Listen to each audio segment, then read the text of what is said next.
Chers amis Jésus-Christ, pourquoi la plupart des chrétiens catholiques quittent l'Église catholique pour rejoindre d'autres églises? L'une des raisons est un manque de compréhension claire de notre Église catholique, notamment en ce qui concerne la succession apostolique. Si les fidèles de l'Église catholique connaissent cette vérité fondamentale de l'institution de la succession apostolique, ils resteront fermement attachés à la foi catholique. Après la résurrection de Jésus-Christ, le premier chrétien d'Antioche n'avait pas la Bible entre leurs mains.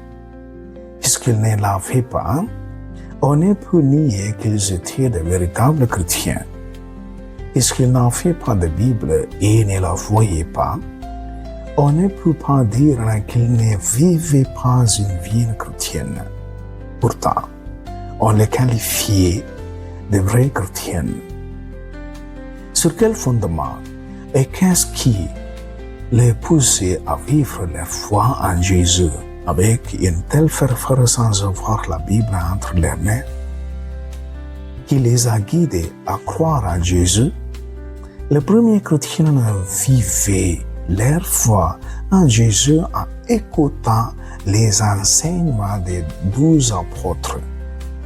Si les premiers chrétiens étaient guidés par les apôtres, la question pertinente est quand la Bible complète a-t-elle été écrite? La compilation formelle et officielle de tous les livres en un seul volume, comme la Vulgate de Jérôme, a été établie à la fin du IVe siècle.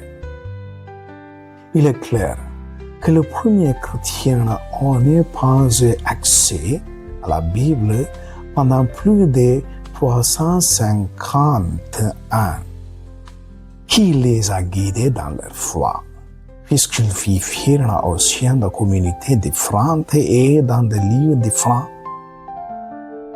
Il est clair qu'ils étaient guidés par les disciples de Jésus, qui ont et nommé les responsables pour occuper les différentes communautés dans différents lieux. L'épiscopat ont et nommé les presbyteros, c'est-à-dire prêtres ou anciens, et les diaconos, c'est-à-dire diacres et serviteurs, pour servir les différentes communautés chrétiennes en divers lieux. Les disciples de Jésus ont-ils réellement nommé les évêques, les prêtres et les diacres? Ou bien l'autorité du pape, des évêques, des prêtres et des diacres s'inscrit-elle dans la ligne des apôtres? Examinons ces questions point par point à la lumière des preuves bibliques. La coutume suivie aujourd'hui par l'Église catholique pour l'élection du pape remonte-t-elle au premier temps de l'Église? Ou est-elle même mentionnée dans la Bible? Oui, bien sûr. Après la résurrection de Jésus, à la place de Judas Iscariote, les apôtres se réunirent et élurent Matthias sous la direction de Saint Pierre. Actes des apôtres, chapitre 1, plus précisément au verset 26.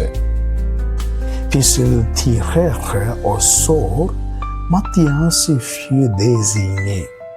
C'est lui qui fut adjoint aux 11 apôtres. Cette même tradition est encore suivie aujourd'hui pour l'élection du pape dans l'Église catholique, lors du conclave.